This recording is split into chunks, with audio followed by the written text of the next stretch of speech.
na ningependa kumwambia Mheshimiwa Chris ya kwamba sisi tunataka maendeleo, lakini maendeleo ya taifa iletwe na president. Hapana. Mambo ya maendeleo hata wanajua inapangwa vizuri. Kuna bajeti, watu wanatoa ushuru, pesa inaenda kwa consolidated fund, budget inatengenezwa, inaenda kwa bunge, inapitishwa, miradi ya maendeleo inakuja.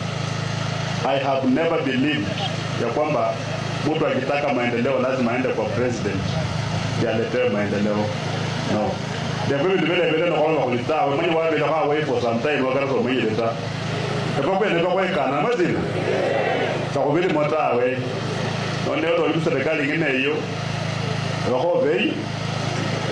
Ndio kwenda wiki cha Ruto, wiki cha nawe sio Ruto wale. Hatuwezi sema kwamba baba ni mzuri na watoto ni baba ni mbaya na watoto ni wabaya. Mtoto wanyoka zinyoka tu. So and that's why in 2027 we are planning for a regime change. Nataka mabadiliko. Watu wetu wanakaa maisha magumu. Na mimi vile nimepiga hesabu yangu, nimesema kukua governor, kukua minister, kukua nini, hizo vitu zote haiwezi kubadilisha maisha ya magharibi huku kwetu. We want more. Hatutaki kazi ya kupatiwa. Maleo Chris kama wewe unaenda kwa sababu umeumia sana wewe.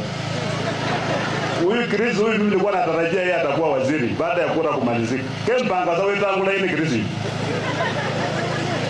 Imagine wetangu na kumpatia waziri.